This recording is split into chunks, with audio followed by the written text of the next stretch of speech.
Gurubhyo Namah. At the outset, I offer my most humble pranams and salutations at the holy feet of Pujya Gurudev Swami Chinmayananda Ji. I, before his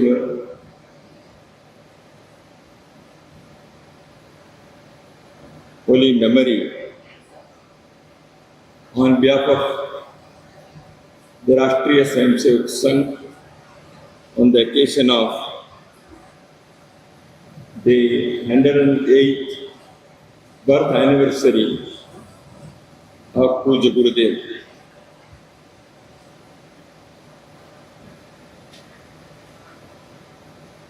revered Swami Swarupananda Ji Maharaj, other revered Swamijis of the Chinmaya order and other respected saints and sages, all the devotees, Karyakartas and other members of the society, my sisters and brothers who have assembled here to commemorate the Ashtottara Shata birth anniversary of Pujya Swami Chinmayananda Ji.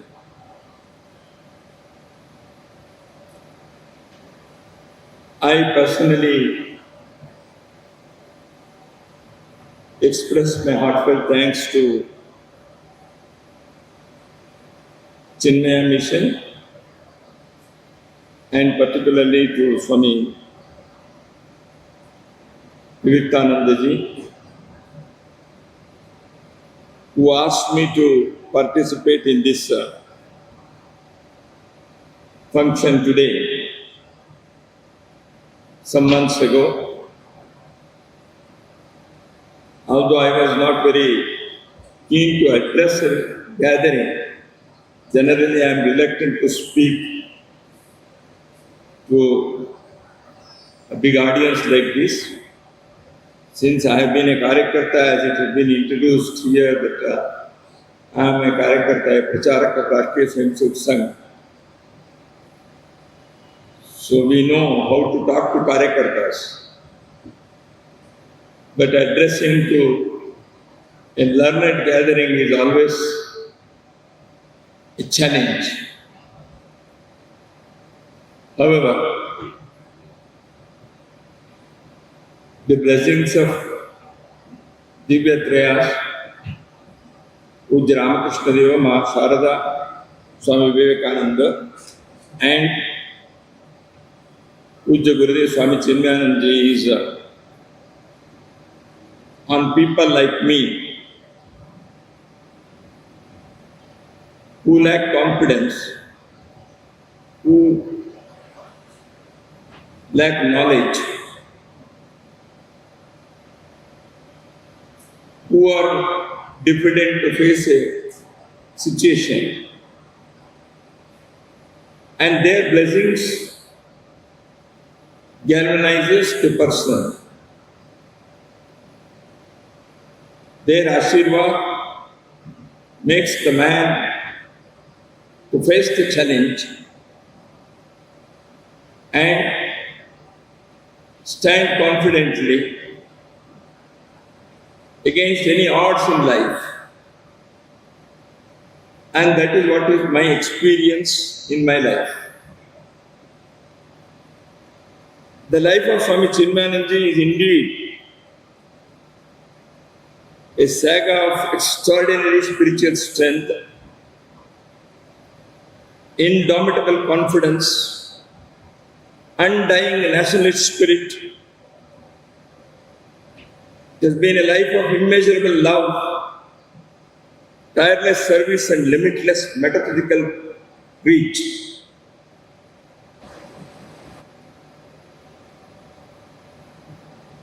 It is most befitting that we are celebrating the Ashtottara Shata birth anniversary of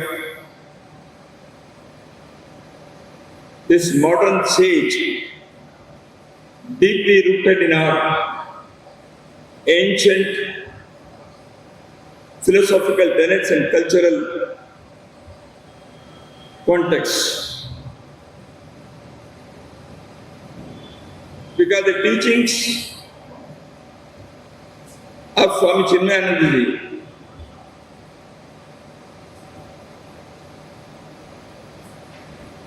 his interpretations of the Upanishads and the Bhagavad Gita, the Vedanta and other spiritual texts of our land to the modern times are most relevant today when the humanity is at crossroads.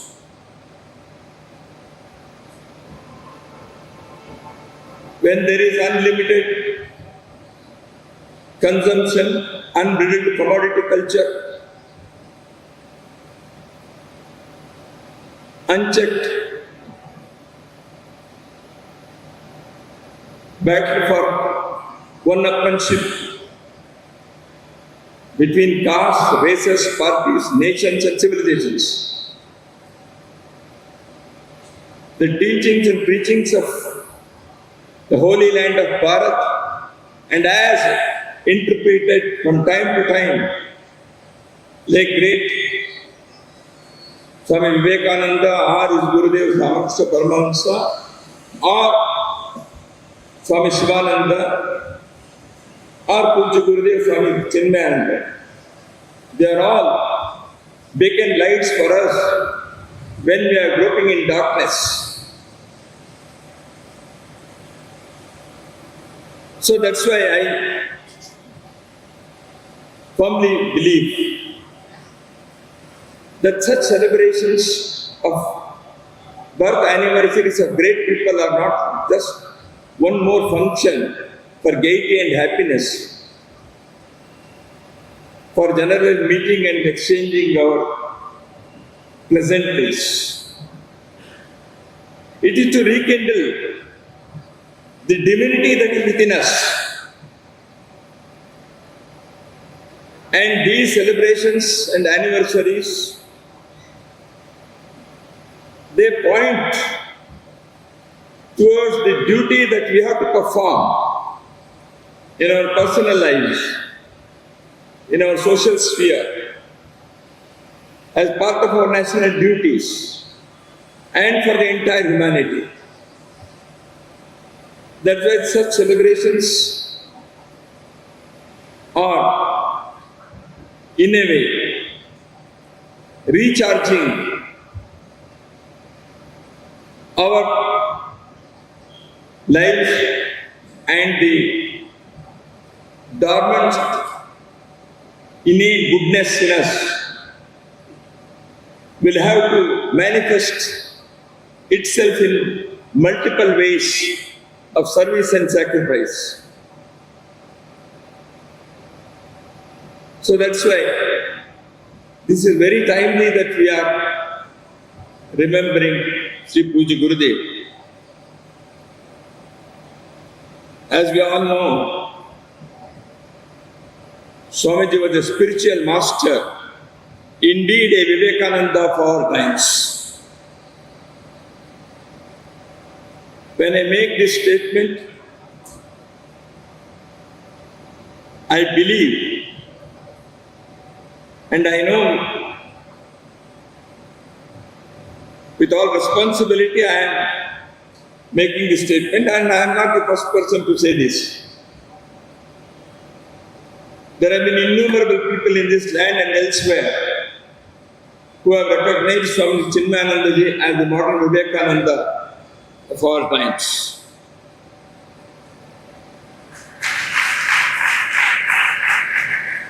His was a life of Himalayan heights of spirituality, a life of ocean-like depth of knowledge, and the vast, his life was a sky-like expanse of service. Pujya Gurudev, in less than half a century of effort, built a worldwide movement through Chinmaya Mission Organization, hundreds of institutions, and millions of devotees and countless admirers and followers. I do not want to dwell much the details of his early life, his childhood, his education.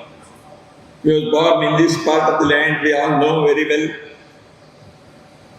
The Kerala is that way, a land of spirituality like other parts of our country. And you call that this is God's own country. And Kerala's contribution to spirituality is well known. Right from Adi Shankara, then Sri Narayana Guru, Sri Chattambi Swamigal,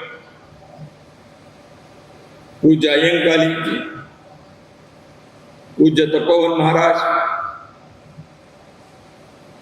Mata Amritanandamayi, and in this galaxy, Swami Chinmayananda is also shining. That's why I salute this state of Kerala for giving such great sages and saints who have shown the path for the humanity. But it is a paradox. Although it is not my subject for today's lecture, I should mention here that a land of such spiritual giants has been ruled by the people who call themselves atheists, with an alien ideology. I think that is the test, and that is the challenge for the people.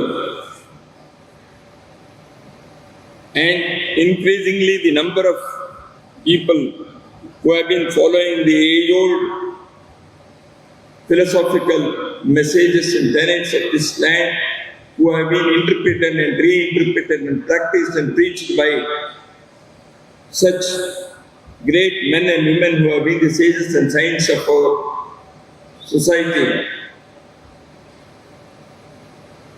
And these people are getting inspired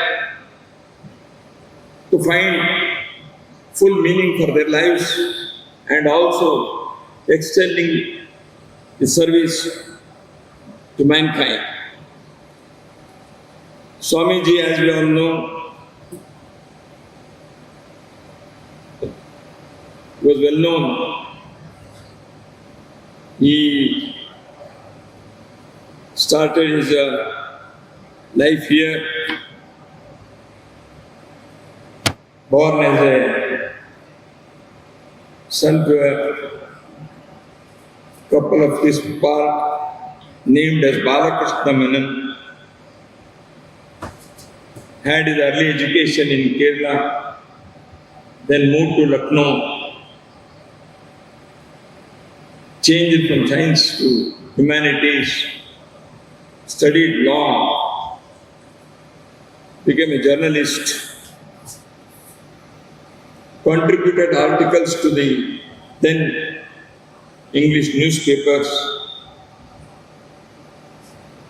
and whether he practiced as an advocate,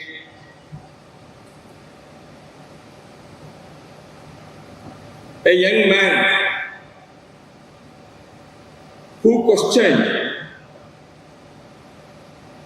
the rituals and practices of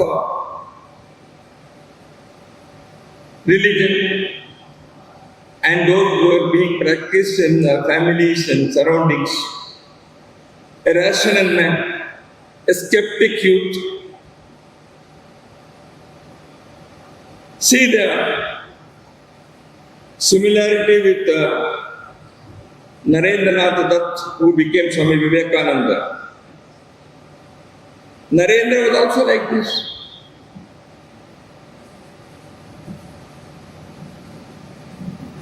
He asked, "Where is God? Have you seen?" And when somebody said that everything is Brahma, Narendra, who was smoking, he said, "This is cigarette, this is also Brahma, and the smoke that comes out of this cigarette, that is also Brahma." What nonsense it is. This was Narendranath Dutt. And he became Swami Vivekananda. You know the history, you know the journey, how Narendra transformed into Vivekananda and became a spiritual master. Here is a Balakrishna, who was also skeptic, who also sometimes ridiculed, who questioned as a young man, as a student. And Narendranath Dutt,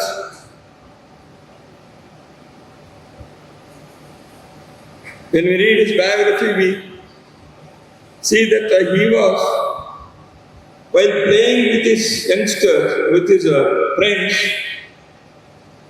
he would suddenly sit and he goes into trance. He meditates. Here is a Balakrishna who during night get up and sit in mattresses, the bed, and who will chant Om Shivaya Namaha. And during the day he will question all the rituals. He will ridicule them. A flamboyant boy, young man, but at the same time deep inside there was a divinity which was waiting for manifestation, for expression. And that divinity had that spark. That's why that chanting of mantra was going on. So this Balakrishna reaches Lucknow, and then, as I said, we all know, most of us are devotees here, we know the story of Swamiji's life. He joined the freedom struggle. He wrote articles. He was about to be arrested somewhere in Punjab. But it was a chance factor that he got into the British intelligence department as an underground worker. We can't understand what is this divine plan that a person who is fighting against the British colonial masters enters into the British intelligence department and works there with a job. Something unimaginable. There must be some divine design. And after some time he came out and he was also imprisoned for some time. He was revolutionary. He supported revolts and rebels against the colonial masters because they had no right, moral right to rule over a people and exploit them. That is why the emancipation of this land, of this people, was an act of dharma. It was not just patriotism. to liberate Bharat. No doubt it is a patriotic act, but beyond that, it is a call of dharma also. That is what the revolutionaries, the freedom fighters of this land, how they understood the freedom struggle of our country. If you turn the pages of the biographies of the great freedom fighters of Bharat, you will find that they were not just expressing their patriotism, their bhakti to the motherland, but at the same time they thought that this is the call of dharma for the entire humanity. And Swamiji belongs to that category. And later on, when he was imprisoned, he fell ill. And many revolutionaries in those days, they breathed last behind the bars. People do not even know their names today. How many of us know the second name after Swatantraveer Savarkar in Andaman jails? More than 600 people died. Thousands of people were incarcerated for years and years.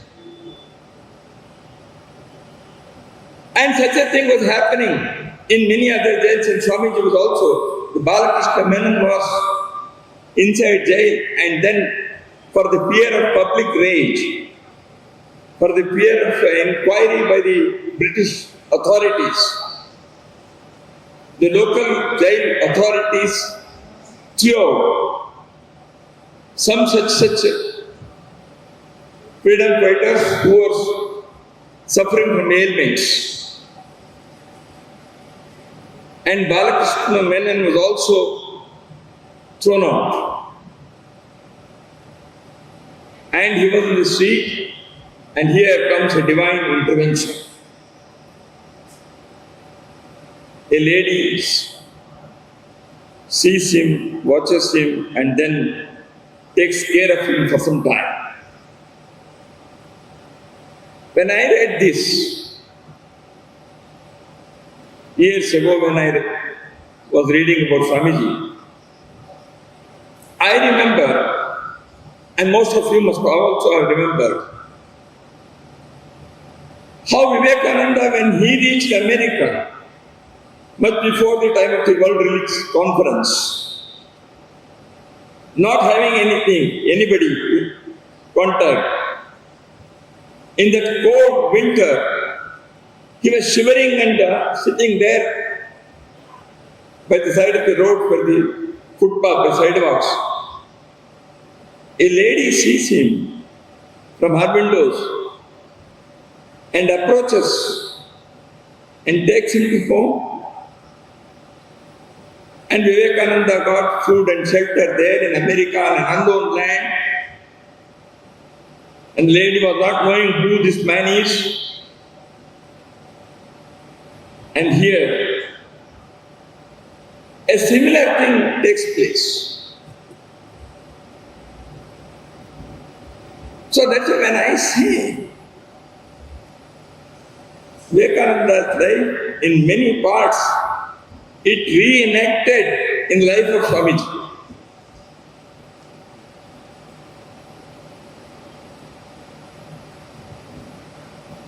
Swamiji started writing articles in the newspapers, and his pen name was Mochi. Why he chose that Mochi, we don't know. Mochi, as you all know, is a problem. And he wrote in his essays and stories about the underdog, about the downtrodden, about the poor, about the people who are in want, who are in miseries, who are facing hardships. Feel for them. Serve the man. Because every man has the divinity inside. And you serve the man, you serve the God. Nar seva hi Narayan seva. Manav Seva hi Madhav Seva. And Swamiji was writing through his articles, he was spreading this message. Feel for the poor.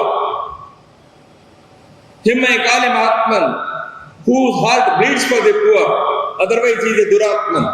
Swami Vivekananda's famous quotation.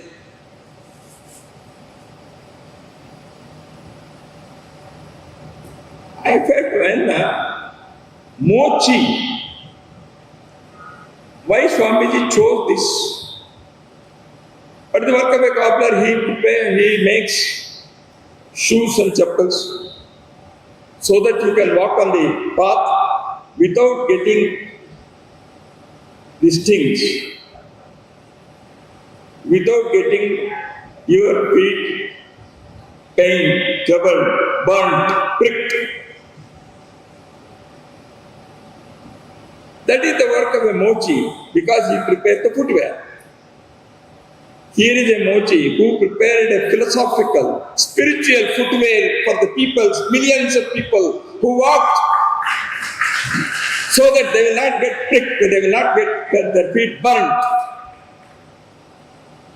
Another thing also, mochi, M-O-C-H-I. At that time he was Balakrishna Menon, but later on he became monk Chinmaya.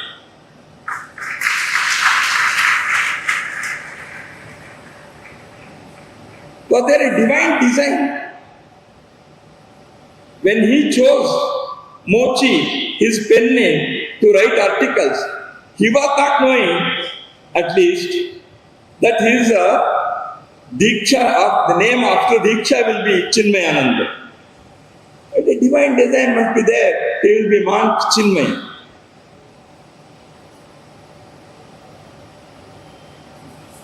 Swamiji, he went to Rishikesh to interview as a journalist. He wanted to interview Swami Shivananda. He did his interview, and the rest is history.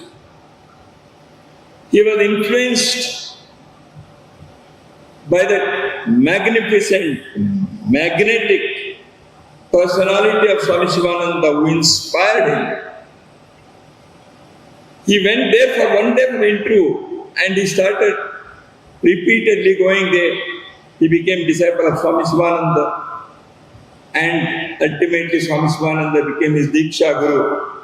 And as we all know, Revered Swamiji Shivananda asked him to go to Swami Tapovan Maharaj and he became his Shiksha Guru. And I have heard, I don't know whether that's a fact or not, I heard that when Swami Chinmayanandaji, on the orders of advice of Swami Shivananda, he went to Tapovan, Swami Tapovan Maharaj, to Gangotri, from Rishikesh. Tapovan Maharaj asked him whether you have brought a letter. I don't know, Swamiji, this is what I heard. I have not read, but I have heard from some devotees. And then Tapovan Maharaj asked where is the letter. He had not taken any letter. She went there on the advice of Swami Shivananda.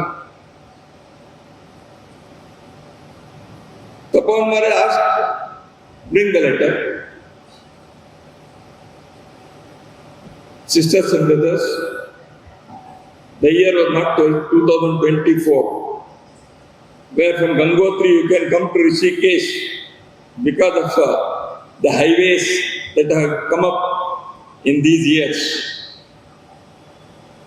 He had to walk all through, took the letter from Swami Shivananda and again walked back to reach upon. Unless and until this penance is there, Swami Chinmayananda cannot be created.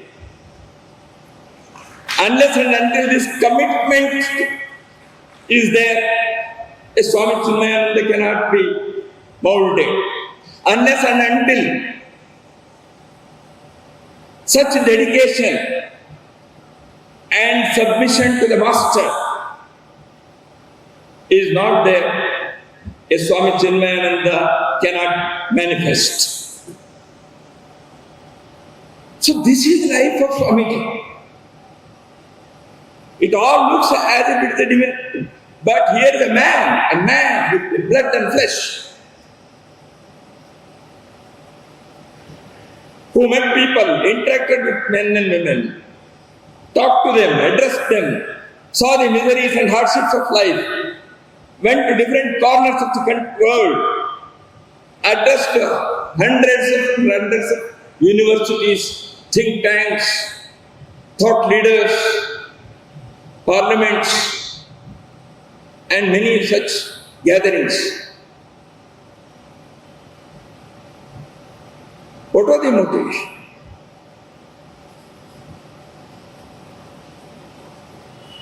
To make people understand that there is a divinity within you and arouse the divinity. Each soul is potentially divine. Swami Vivekananda declared. And here is Swami Chinmayananda said, that is what we have to achieve in life. Atmano mokshārtham jagad hitaya cha. And Swamiji, as we all know, founded Chinmaya Mission, and I do not want to go into the details of Chinmaya Mission's work, exemplary work, and I need not explain what your mission is doing. One specific thing about the sadhana that the Swamiji emphasized is sadhana, the spiritual discipline. He believed the sadhana would be enable one to become effective cultural ambassadors of the country. And that sadhana, according to him, is possible through study, japa and meditation, swadhyaya, japam and dhyana. Swadhyaya, japa, dhyana. And this sadhana will enable a person to make himself or herself a powerful, useful instrument in the service of the Lord. So that's why he emphasized on the Swadhyaya. And we all know Swamiji's greatest contribution is he started the Gita Jnana. Years ago in Bangalore, National High School ground, I remember as a student of the college, Hindu college, I started attending his Gita Jnana. Evening it will be Gita Jnana and morning it will be Upanishad classes. And I think he is among the first to do so in public, where lectures based on Bharat's spiritual, scriptural wisdom. And by the time Swamiji left this world, he must have conducted more than 575 Gita Jnana Yajnas. What a masterly contribution.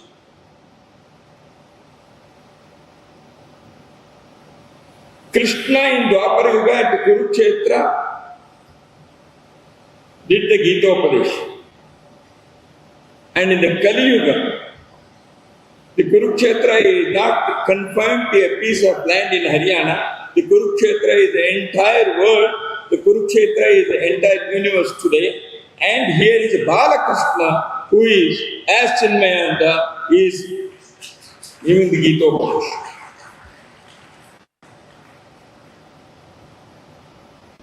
And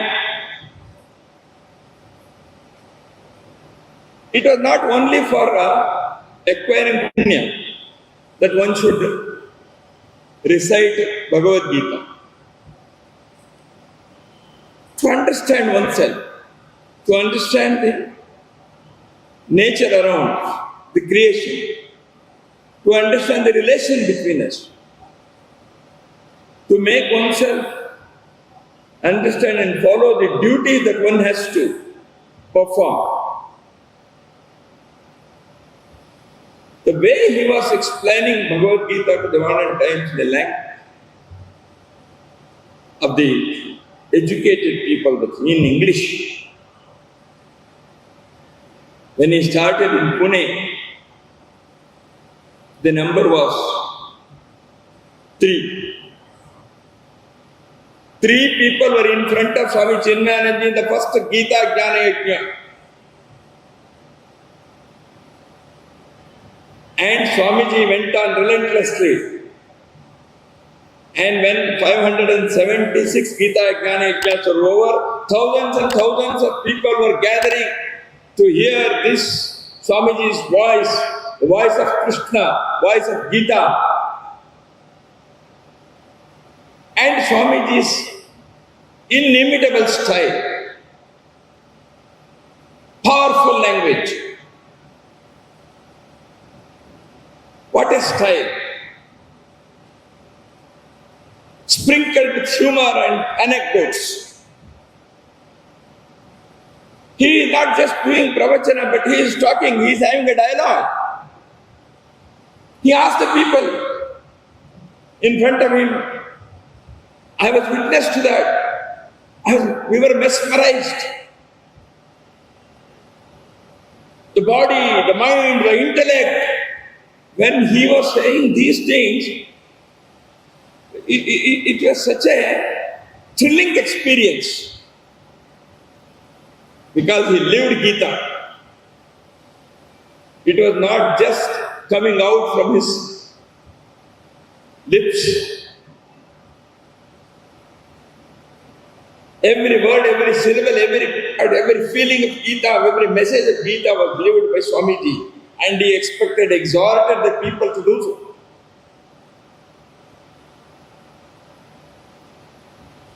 That's why it was building the confidence of the people who were hearing his pravachanas. Jayabhyamas bhagavah partha nahitattvaya paddhate.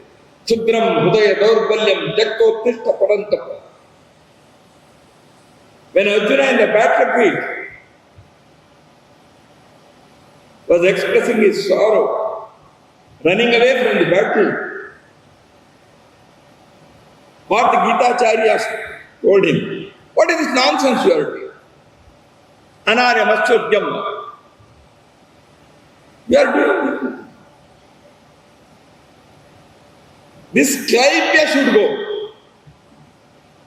And here Swami Chinmayananda says, the Klaipya that is there in our Hindu society, Klaipya is not in one individual person, Arjuna. The Klaipya that is there in the Hindu society in Bharat. And that Klaipya, Taktotishta Parantapa. Give it up. Shun it. Gita is karma. And Swamiji's, for him, spirituality is action. It is not just preaching. Swami Vivekananda says at one place, religion is not in books, nor in theory, nor in talking, but it is only in action. Satyam vada, dharmam chara. That is what this ancient land has preached us. Dharma is not only for the preaching, but it is to practice. Dharmam chara. Religion is not in books, nor in theory, nor in talking, but it is only in action. Swamiji, Puja Gurudev, spirituality is nothing but perfection in action.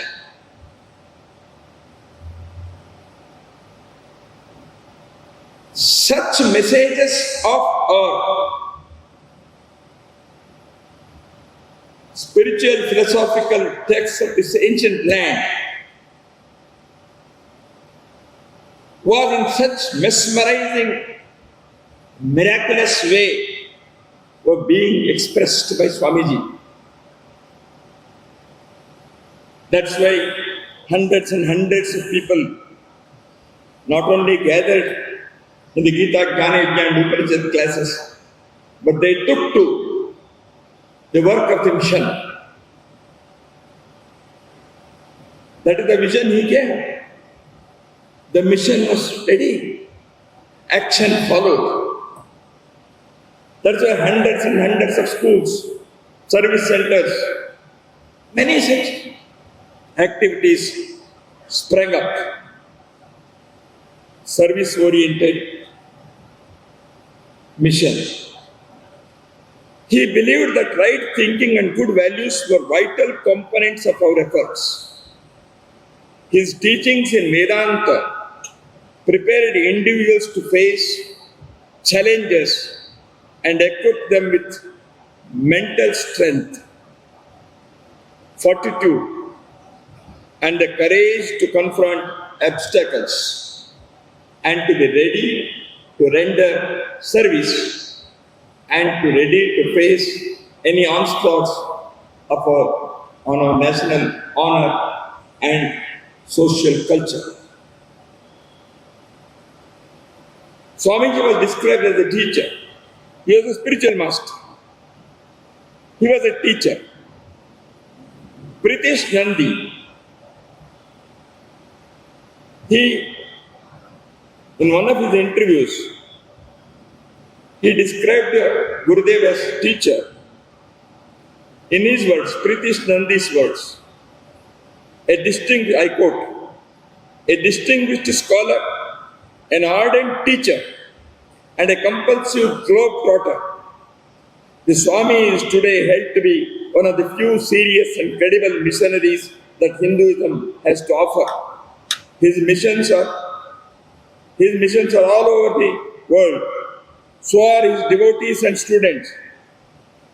And they are growing at a rate that will soon perhaps make Swami Chinmayananda numero uno in the glittering pantheon of Gurus, Rishis, Bhagavans and Babas who have sway over India's millions and many abroad.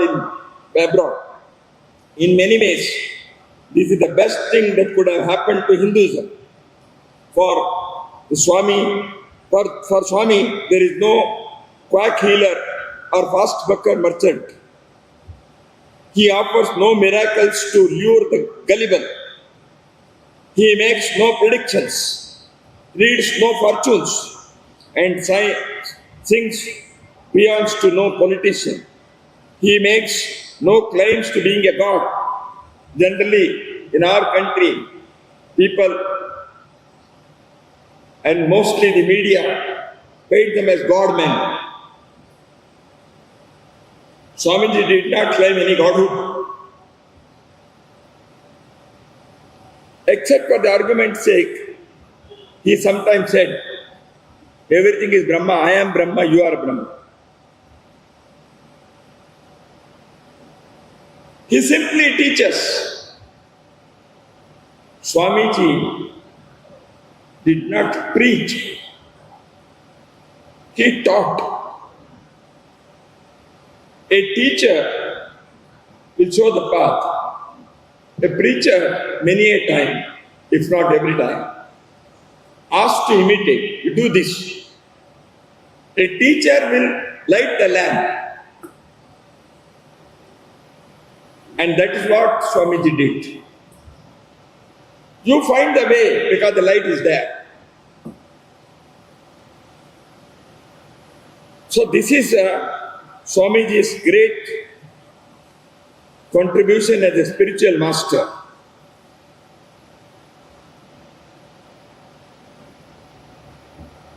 Swamiji had to face many odds and challenges as well. A case in point is that when he decided to come down to the plains and speak on the essence of the Bhagavad Gita and the Upanishads, he faced resistance for giving the lecture in English. This was because back then, for the first time, a saint was giving lectures in English after Swami Vivekananda, I believe, was breaking the protocol of speaking on traditional Sanskrit texts. Because Bhagavad Gita is being explained, the Upanishad is being explained in English language. Sanskrit is Deva Bhasha, English is Mlecha Bhasha. So how can you do this? So that's why there was some resistance. But soon people understood that here is a master who is explaining the essence of this ancient land which has been experienced for ages and ages, so that the modern man will also understand the importance of those teachings.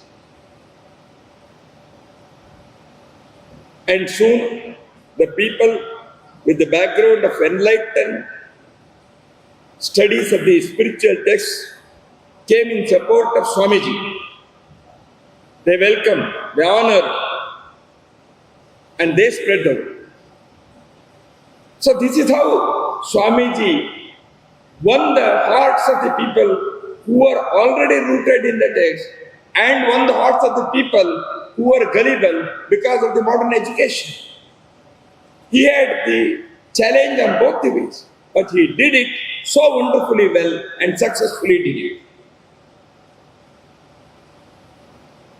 He envisioned youth-led empowerment and development.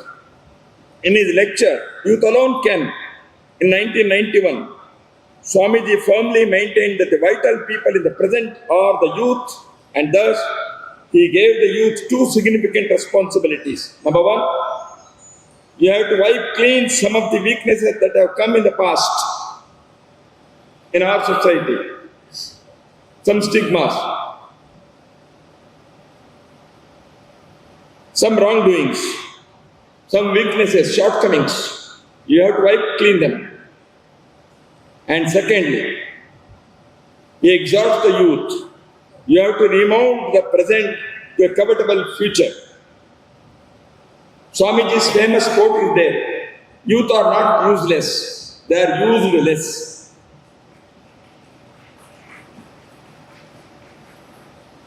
Swamiji wanted to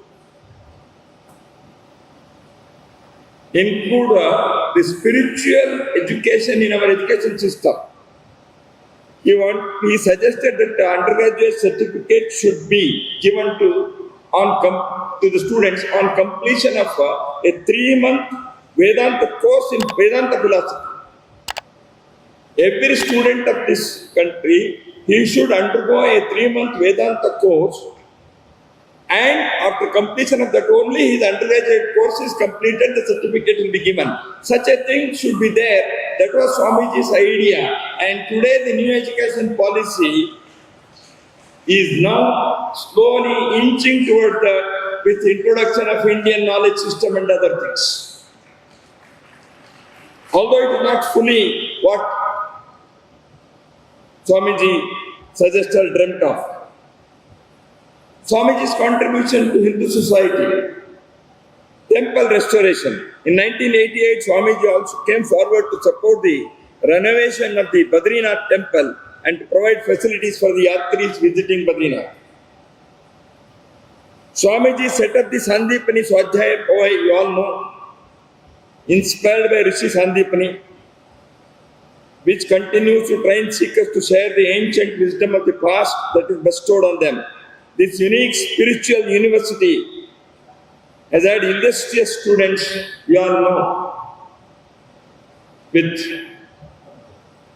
great humility and respect. I remember the name of Swami Dayananda Saraswati, who was a student of this institution, and Swami Tejamayanandaji, who succeeded Swami Chinmayananji, leading not only Chinmaya mission but providing leadership to the Hindu spiritual world.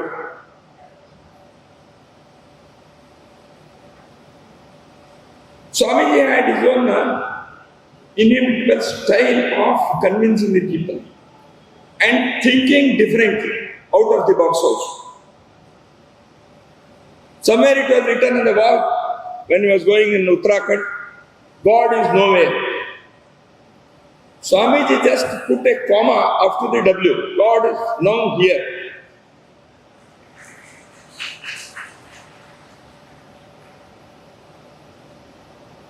And Swamiji, once a young doctor who had just joined the medical profession, came to get his copy of the Bhagavad Gita signed by Swamiji. Swamiji wrote a prescription to the doctor. Swamiji wrote, read 2 stanzas of Bhagavad Gita 3 times a day for 3 months. If the symptoms continues, repeat the dose. That was Swamiji. And Swamiji's many such things were there. Once he went to some shop where the idols of our Hindu gods and goddesses are being sold. He wanted a Krishna idol, a Nikon. Swamiji said, you give me this Krishna idol, we'll pay. But the salesman is not ready. He said, no, the custom here is Krishna and Radha, both have to be taken, Radha and Krishna. You can't take Krishna alone. Then Swami said, I am Radha. Why should I take another Radha? Pratyutpannamati. And convincing. And thereby the underlying thing is a great spiritual thought. We all know in our great parampara, the tradition of divinity is that Radha and Krishna are not just 2 lovers of the modern day. The Lord and the Bhakta. And that the divine love makes every Bhakta as Radha. And by simple one word to that salesman who is not attending Upanishad class or the Gita Jnana Yajna of Swamiji, but he must be a lifelong teaching for that salesman who has been selling Radha and Krishna every day, but he did not understand that Radha is myself and Krishna is also me. That is Puja Gurudev. He had immense love. He can connect people to from here to any corner of the world. I remember an incident yesterday. I remember it again. Reason I will tell you in 1 minute. Swamiji, I should not take more time. You can raise your hand when I am, because I don't know where I should stop.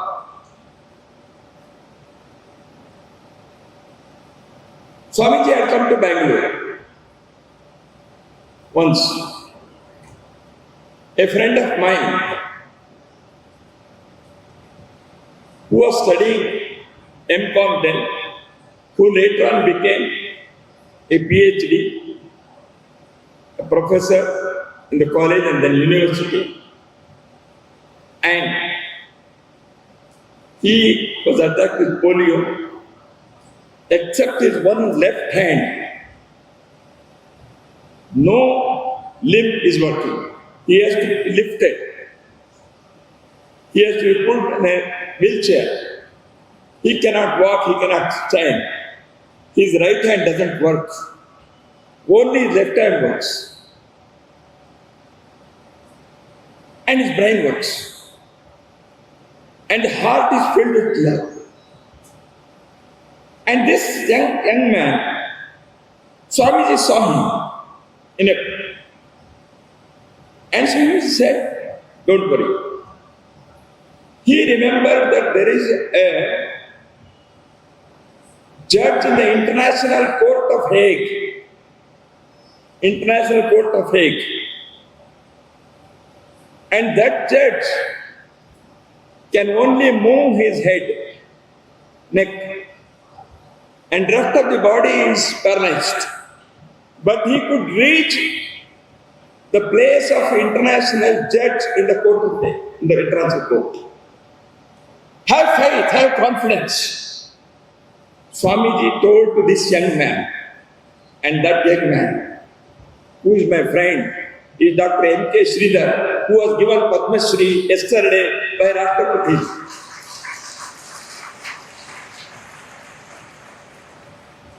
Who was a member of education policy team, who is an educationist. Yesterday I remember, Swamiji told, have faith in life, you will achieve. And he gave that example of the international court judge. Friends, a seer who has been a seeker, a doer, who makes millions to do, who inspires, who teaches, who exhorts, is a revolutionary. And here is a spiritual revolutionary. Swamiji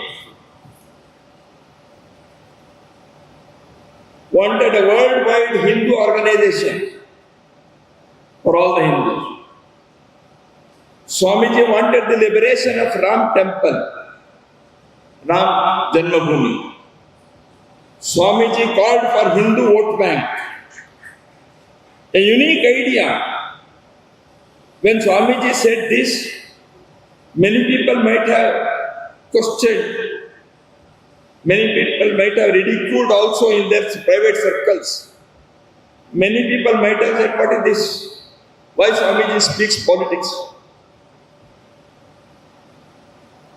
But here is a spiritual master who represents the age-old philosophical tradition of this land, knows the strength of the society, based, rooted in culture, spiritual, past, and which aspires for a bright future. And Swamiji said, galvanize the Hindus. And his first public talk was, let us be Hindus. That was his talk. And in that talk, he said, let us try and bring about a renaissance of Hinduism so that under its greatness, as proved through many centuries, we may come to grow into the very heights of culture and civilization that were ours in the historical past. Hinduism is not this external show that we have learned to parade about in our daily lives. Hinduism is the science of perfection. There is in it an answer to every individual, social, national or international problem. True Hinduism is the Sanatana Dharma of the Upanishads. Upanishad and Gita were very dear to Swamiji. Sarvo Upanishado Gavo Durda Gopalanandana. Partho Vatsa Sudhir Bhakta Duktam Gitamritam Mahat. The essence of Upanishad is in Bhagavad Gita. And here is Swamiji who is this Karma Yoga for the entire humanity. A sage, a saint, a master, a spiritual seeker and a seer will never confine himself to a small identity of a village or a language of a nation or a religious community. He belongs to the entire universe. He embraces the universe. His heart becomes the home for the universe. he becomes one with the universe. And Swami Chinmayananda ji, our Pujya Gurudev, was one such great representative of this holy land Bharat. I, as the follower, devotee of this great master and such masters, can only remember the social transformation that they wanted, they guided in their informal talks and formal addresses, through their actions, through their interactions, through their writings, that this society should get transformed for a modern day, but without losing its cultural, philosophical roots. Contextualize the original thoughts and experiences of civilization and wisdom of this land, and thereby uplift the entire humanity. And that is the mission. And for that sake, India was to be liberated by the foreign yoke. And for that reason and purpose, Ram Janmabhoomi was to be liberated. And for that purpose, the practices of untouchability and such have to go. And to achieve that objective, every human being will have to think and do the way that our spiritual texts and masters have ordained us, how I am useful to the society. What we have is his gift. What we do with what we have is our gift to him. Vedanta is the art of living, and it can be pursued under all circumstances at all places, whether it be in your house or in factory or in the field. Hinduism is the religion of maximums. Maximum good to the maximum people in the maximum base and the maximum time. Swamiji's words. God in any form can be worshipped. If you are worshipping at home, a swastik, or in the cross, or in the crescent, you are worshipping in form or formless, saguna sakar or nirguna nirakar. God is in human being, God is in inanimate things. But the question is, how much your sincerity and devotion is there? That matters. That is what Swamiji taught us. Sisters and brothers, I think I should now end. I stand here with all humility and sense of achievement on behalf of the organization that I work for the nation, the RSS. I said I am standing here with a sense of fulfillment and humility. The two most important dreams of the orders of Swamiji, that there should be a grand Ram temple and there should be a worldwide Hindu organization. I think on the occasion of his 108th birth anniversary, I should say, we have tried to achieve this, and that is our offering at the feet of Pujya Gurudev, the spiritual revolutionary and the spiritual colossus. Namaskar.